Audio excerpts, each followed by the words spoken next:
समस्याएं तो हमेशा रहती हैं, जीवन के साथ जुड़ी हैं, लेकिन समस्याओं के समाधान करने की नियत भी होनी चाहिए और समस्या का समाधान करने का टाइम होना चाहिए।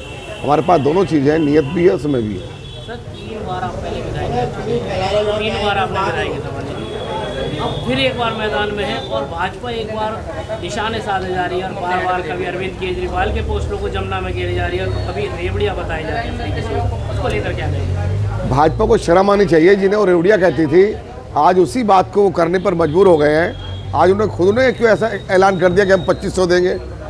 अरविंद केजरीवाल के 2100 रुपये की घोषणा करने के बाद उन्होंने जो ऐलान किया कि हम 2500 देंगे, ये क्या है? ये रेवड़ी नहीं है क्या? तो उनको तो शर्म आनी चाहिए, डूब के मर जाना चाहिए कि वो नकल कर रहे हैं अरविंद केजरीवाल की। जिस क्षेत्र से आप प्रत्याशी हैं, अगर कॉलोनियों के हालात देखे जाए तो सड़कें और नालियों की दुर्दशा काफ़ी है, लोगों को पानी के लेकर शिकायतें भी हैं। ऐसे में चुनौतियां किस तरह से आपको? देखिए, वो है, मैं समझता हूँ कि कुछ शिकायतें कहीं कहीं से हैं, उनका हम समाधान करेंगे। हमने प्रायोरिटी पे पहले हम पानी लेकर आए थे अपने क्षेत्र में। जब मैं विधायक था तो मैं ही पानी लेकर आया था लोगों के लिए। बहुत सारी सुविधाएं यहाँ दी थी मैंने और लोग मेरे कार्य से संतुष्ट हैं और मुझे वोट करेंगे। सर, जैसा कि बताया गया है, अरविंद केजरीवाल जी ने ऐलान किया है कि अब के किराएदारों के लिए भी बिजली मुफ्त होगी, ऐसे कैसे कर पाएंगे? देखिए, ये अरविंद केजरीवाल जी का ही वो है अपना योजना, जिसको उन्होंने पहले भी, जैसे जब उन्होंने घोषणा की थी कि भाई बिजली 2 यूनिट फ्री करेंगे, तो लोग कहते थे कैसे करेंगे। उन्होंने करके दिखाया आपको, तो आज बिजली फ्री मिल रही है लोगों को। पानी के बारे में ऐसे लोग कहते थे, करके दिखाया, तो ऐसे ही से भी करेंगे वो। विपक्ष कहता है लगातार मोहल्ला क्लिनिकों पे सवाल उठा रहा है कि मोहल्ला क्लिनिकों में MBBS डॉक्टर नहीं है, अपने ही किसी बंदे को बैठा रखा है। ये उनके ऐसी बात नहीं है, हर जगह डॉक्टर्स काम कर रहे हैं, स्टाफ काम कर रहा है, ये सब कहने की बातें हैं। विपक्ष का काम क्या है? विपक्ष उल्टी सीधी बातें नहीं करेगा तो अपनी बात किसी सुनेगा कौन उसकी?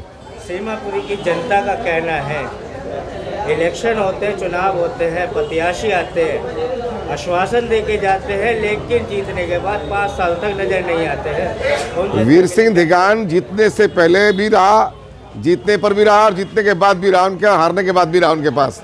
उनको इस बात का पता है कि मैं हमेशा सबके दुख सुख में खड़ा रहा हूँ, इसलिए वो मुझसे अपना कीमती वोट जरूर देंगे। सर, जैसा कि बताया जा रहा है, लगातार इस चुनावी दंगल में कहीं ना कहीं महिला सम्मान पर ठेस पहुंचाया जा रहा है, इसको लेकर क्या कहेंगे, कैसे देखेंगे? बिल्कुल, महिलाओं का सम्मान अगर कोई कर सकता है तो अरविंद केजरीवाल कर सकते हैं, क्योंकि उन पर विश्वास है। महिलाएं जो भी उन्होंने घोषणा आज तक की है दिल्ली के अंदर, उनको पूरा किया है। बाकी जो घोषणा कर रहे हैं, जैसे भाजपा की बात कहें, 15 लाख रुपये हर के खाते में डालेंगे, आज तक 15 रुपये नहीं आए किसी खाते में, तो उनकी बात पे क्या विश्वास किया जाए? 2 करोड़ नौकरियां देंगे हर साल, आज तक नहीं मिली 2 करोड़ नौकरी हर साल, तो क्या विश्वास किया जाए उनकी बात पे? पता नहीं वो लोग तो क्या क्या कहते हैं, उनकी बातों में विश्वास नहीं है। बाद में कहते हैं चुनावी जुमला था हमारा, तो आज जो वो बात कह रहे हैं, कल वो ये कह सकते हैं कि चुनावी जुमला था। क्या करोगे आप उनका? पहले क्या कर लिया उनका? आम आदमी पार्टी 2100 रुपये सम्मान राशि दे रही है, वही भाजपा उसको 2500 करके दे रही है। हाँ, तो नकल है ना ये। अगर उनकी अकल होती तो पहले ही करते ना, पहले क्यों नहीं किया? किसने मना किया था? क्षेत्र में जो समस्याएं हैं, उसमें से सबसे बड़ी समस्या आप किसको मानते हैं, और अगर क्षेत्र की जनता आपको चुनती है तो सबसे पहले कौन सी समस्या ऐसी होगी जिसको आप सोल्व करने का प्रयास? देखिए, हमारे लिए कोई समस्या बड़ी नहीं है, काम करने की नियत होनी चाहिए आदमी की। हम जो भी समस्या हमारे क्षेत्र के लोग बताएंगे, हम उन सब का समाधान करेंगे। गृह मंत्री अमित शाह द्वारा ये कहा गया है और सांसद दिदुड़ी ने भी स्पष्ट किया है पश्चिमी दिल्ली में कि अगर भाजपा की सरकार बनती है तो 1300 बस DTC फ्री चलाएंगे, 13,000 बसें DTC फ्री चलाई जाएगी, इसको लेकर क्या कहेंगे? वो नकली त्योहार क्या है? अरविंद केजरीवाल ने महिलाओं के लिए फ्री बस सेवा की है, उसी की नकल वो बता रहे हैं। तो नकल करने से क्या फायदा? इससे तो जो आदमी पहले से कर रहा है उसी के साथ ना रहे। जनता का ये विश्वास है। कितनी सीटों का दावा करते हैं लगातार? भाजपा 50 से बिल्कुल 55 से 60 सीटें के बीच में हम दावा कर रहे हैं आएगी। क्षेत्र की जनता के लिए क्या कहेंगे कि चुनाव 5 तारीख को चुनाव नजदीक है, ऐसे में यहाँ की जनता के लिए क्या? क्षेत्र की जनता से मेरी अपील है कि वो इस क्षेत्र में, इस देश में प्यार मोहब्बत के लिए, क्षेत्र के विकास के लिए और सम्मान के लिए अगर किसी को चुनना है तो अरविंद केजरीवाल की पार्टी को चुने, आम आदमी पार्टी को चुने और अपने सेवक वीर सिंह धिगान को चुने। सर, पूर्वांचलियों के लिए भी कहीं ना कहीं टिप्पणी जो है गलत की जा रही है, उसको लेकर क्या कहें? पूर्वांचली एक वोट बैंक बहुत ही बेहतर माना जाता है। बिल्कुल, पूर्वांचल टिप्पणी, हमने तो उसका प्रदर्शन किया था। जो भाजपा ने टिप्पणी की थी गलत, हमने उसके खिलाफ प्रदर्शन भी किया था यहाँ। शायद आप तक पहुँचा नहीं पहुँचा, लेकिन हम लोगों ने यहाँ उसका खिलाफ किया था। भाजपा तो केवल अपने वोट साधने की बात करती है और बदतमीजी जितनी का हो सकती है उतना करती है वो। उन्होंने बाबा साहब को नहीं बख्शा, अम्बेडकर साहब को, उनके खिलाफ वो संसद में बोले तो बाकी किसी को क्या बख्शेंगे वो। क्या कहेंगे? अरुण दिरांजी मैदान में है लगातार 3 बार, इस बार फिर आम आदमी पार्टी ने मौका दिया, क्या कहेंगे? देखिए, हमारे पास बहुत ही अनुभवी नेता हैं। वीर सिंह धींगान जी पहले भी 15 वर्ष विधायक रहे हैं और एक विधायक के तौर पर सफल विधायक रहे हैं, क्योंकि हर गली में, हर मोहल्ले में, हर वार्ड में, पूरे विधानसभा के अंदर में इनकी बहुत ही अच्छी लोकप्रियता है।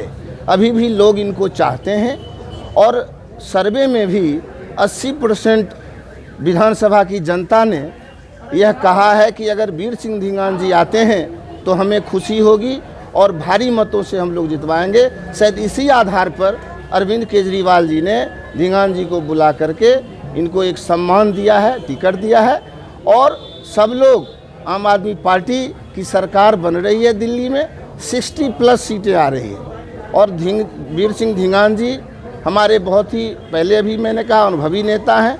हर गली मोहल्ला के इनको ध्यान है, बहुत सारा विकास के कार्य किए हैं। काम गिनवाऊंगा, बहुत सारा काम है, बहुत बड़ा काम।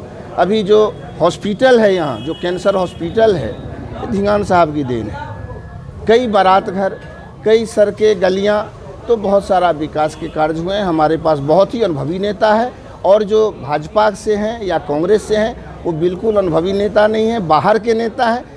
इनकी सबसे बड़ी लोकप्रियता है कि विधायक जब नहीं थे तब भी क्षेत्र के अंदर में कोई भी कार्यक्रम हो, चाहे पूर्वांचल समाज में छठ पूजा हो, चूँकि मैं पूर्वांचल समाज से ही हूँ, अभी आपने पूर्वांचल की बात की है, मैंने देखा है धींगान साहब को कि हर वर्ष छठ पूजा में इन्होंने पूरा अपना भूमिका, अपना योगदान दिया है और जा कर के लोगों से कहा है कि कभी भी कोई सेवा का मौका है तो हमें आप दें और पूरा सहयोग इनको लोग कर रहे हैं। क्या कहेंगे? धींगान जी मैदान में उतरे हुए हैं प्रत्याशी के लिए। धींगान जी बहुत अच्छे आदमी हैं व्यक्तिगत तौर पे। लोगों से जब विधायक नहीं थे तब भी सबसे मिलते रहते थे, उनके काम करते थे। पहले जो हमारे विधायक थे काम उन्होंने भी बहुत किए, लेकिन जब सर्वे हुआ धींगान जी का तो 80% लोगों ने समर्थन धींगान जी को दिया, क्योंकि आम आदमी आम तौर पे इनको जानते हैं और भारी बहुमत से जीत रहे हैं, कोई दिक्कत नहीं।